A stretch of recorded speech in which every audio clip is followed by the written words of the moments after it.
paz, sou a doutora Elaine Cruz e quero conversar com vocês sobre equilíbrio emocional. Sobre este livro, Equilíbrio Emocional, Personalidade Transformada pelo Fruto do Espírito, lançado pela CPAD.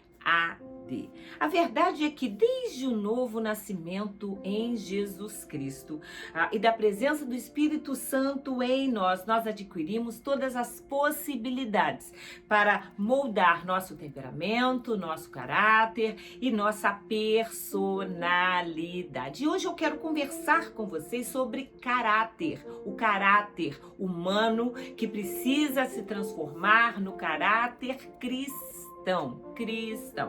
Quando nós nascemos, nós já nascemos com um temperamento que é inato. E aí a criança nasce, os pais vão lidando com ela, vão moldando esse temperamento, vão trabalhando nessa criança. Mas na verdade nós nascemos com um caráter ainda a ser formado.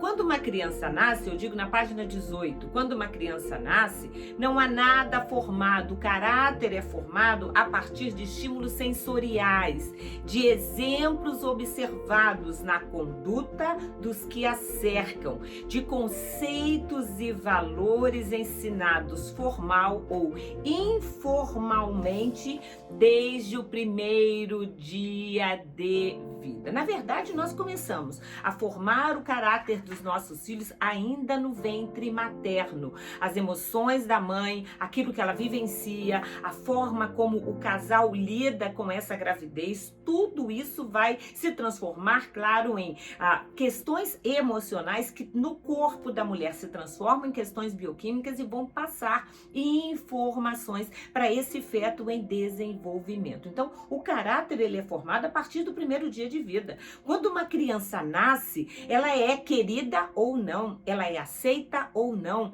ela é adjetivada positivamente ou negativamente. E a forma como os pais, como os adultos, como os irmãos vão interferir, vai influenciar sim na formação do seu caráter, mas muito mais do que isso, o ensino, como nós colocamos aqui, os estímulos sensoriais, os exemplos observados na conduta. Uma criança que nasce num lar onde ela percebe que os pais mentem, é claro que ela vai ter uma tendência maior a mentir. Uma criança que nasce em um lar com pessoas mais deprimidas, negativas, que sempre vem o lado negativo das coisas, a criança vai ter uma tendência a apreender esse meio que é social, mas que também é cultural e cognitivo para ela. O caráter é formado a partir de estímulos sensoriais, dos exemplos observados, e ele se estrutura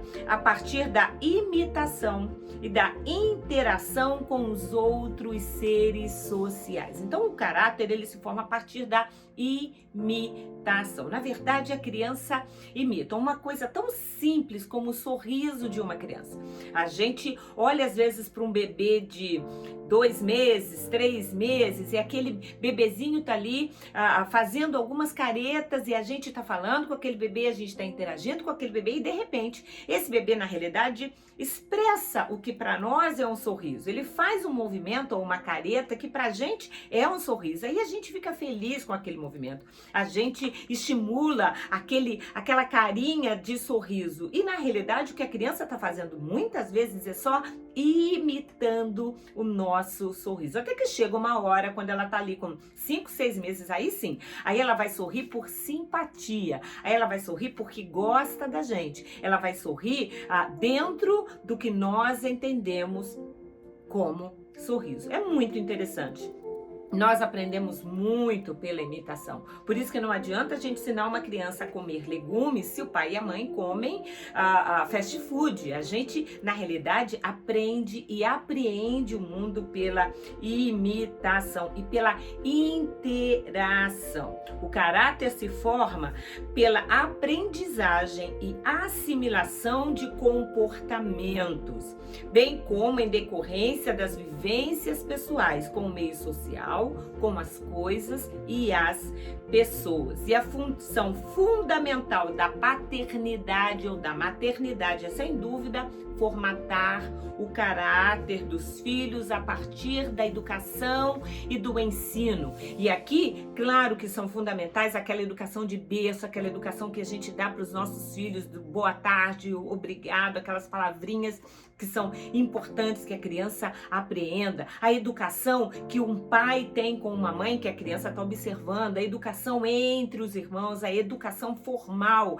aquela educação de mandar para a escola, da criança aprender questões científicas e voltar para casa e aí a gente abrir a Bíblia e educá-la também segundo o princípio da Bíblia Sagrada. Educação, na verdade, todos nós somos frutos de educação, de conceitos e de valores que vão formatando, orientando a nossa conduta, o nosso fazer, o nosso pensar. O nosso caráter é o que a gente tem de mais importante. A gente precisa formar esse caráter. Enquanto o temperamento ele é moldado, ele vem pronto e a gente literalmente vai lapidando, vai cortando aqui um pedacinho, vai consertando ali. O caráter não, o caráter a gente forma, a gente estrutura do zero. Daí a importância do bom ensino, daí a importância do meio social, daí a importância do que é que a criança vê, o que que ela assiste na TV, o que ela tem contato, quais são os conceitos que ela vem assimilando. A verdade é que nesse mundo que a gente tem vivido, quando uma criança desde pequena, o tempo inteiro, ela fica na frente de uma TV sem nenhum cuidado dos pais e dos adultos, às vezes sendo estimuladas a ver pornografia, a ver cenas indecentes, a ver cenas imorais, a lidar desde cedo, às vezes na escola, com conceitos distorcidos sobre a sua sexualidade. É claro que o caráter, que a formação, que os valores dessa criança vão ser muito diferentes dos valores dos seus pais. Daí a importância que a gente precisa dar a educação que os nossos filhos recebem na escola, mas a educação também que nós damos em casa, que a igreja dá, daí a importância da escola dominical,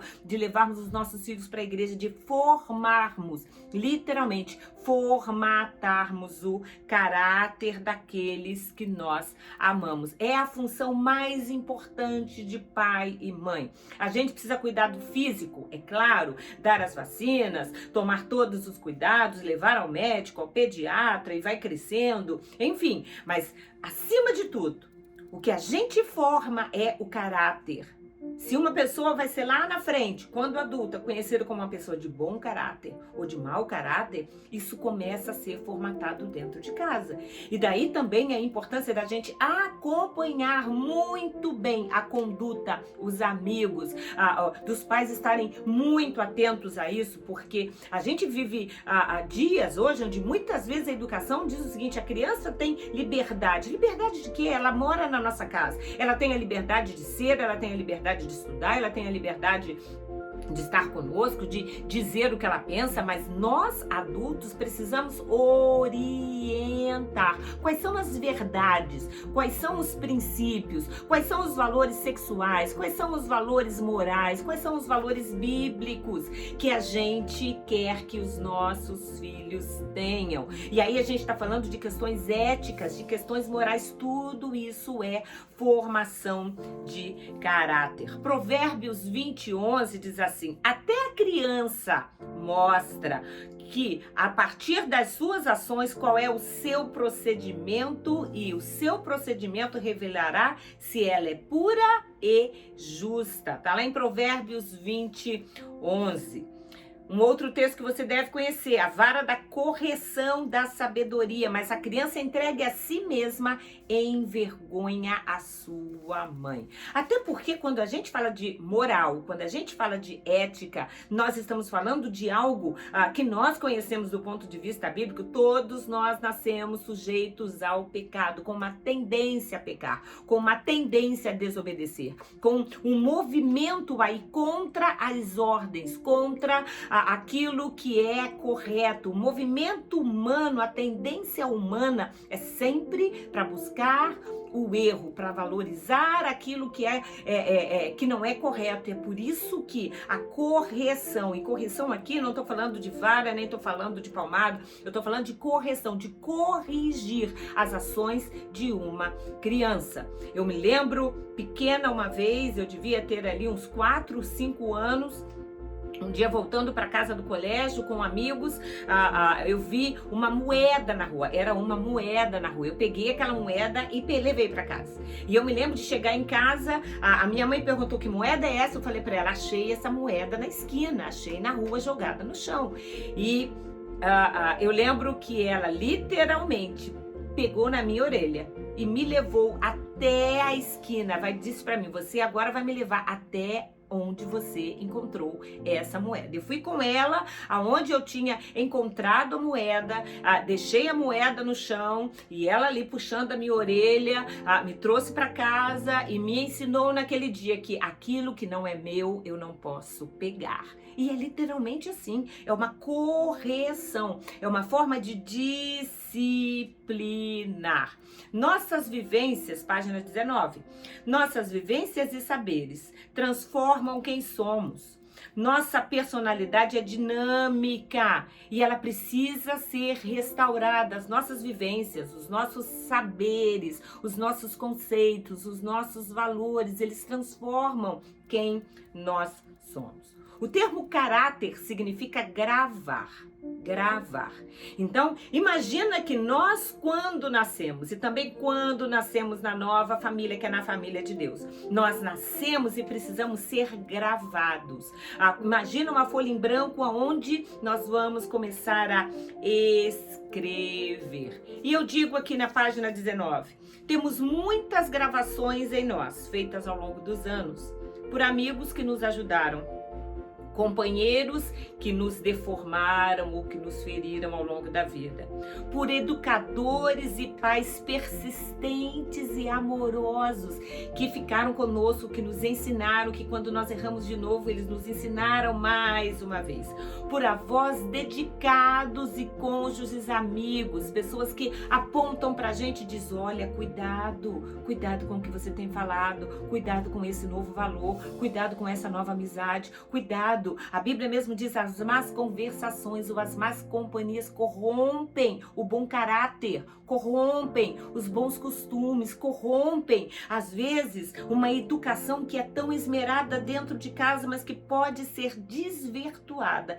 que pode ser pervertida a partir de ensinos, a partir de colégio, a partir de ensinamentos antibíblicos. Se a gente não tiver um cuidado muito grande de acompanhar filhos, adolescentes e às vezes um cônjuge ou outro, muitas vezes a gente pode se perder. As pessoas leem o nosso caráter, pois nele mais claramente evidenciamos nossos hábitos e papéis que vivenciamos, como de pai, de mãe, de cônjuge, profissional, irmão, entre outros. O nosso caráter, ele fica evidente nas nossas atitudes e nas nossas ações. Nosso caráter é, pois, o nosso estilo de vida. Ele se compõe de valores e princípios que formatam e definem os nossos comportamentos. Por isso a importância de nós tomarmos muito cuidado com as nossas leituras, com amigos, com ideologias, com distorções bíblicas, às vezes até em meios gospel ou chamados gospel. Muito cuidado, porque literalmente a gente vai ouvindo, a gente vai formando, vai deformando, vai reestruturando os nossos valores, e nem sempre essa reestruturação é para melhor, pode ser para pior, para nos afastar de Deus. Ele se compõe de valores e princípios que vão direcionando também as nossas ações e as nossas escolhas. É um traço fundamental da nossa personalidade, que precisa ser tratado por Deus. O fruto do Espírito vai tratar o nosso caráter, vai formatar. novas formas de enxergar a nossa realidade. São fundamentais para que a gente possa reestruturar a nossa conduta, as nossas ações, as nossas atitudes e os nossos comportamentos. Que Deus nos abençoe a termos o nosso caráter muito bem tratado por Ele e a sabermos moldar e tratar o caráter daqueles que nós amamos. Deus te abençoe.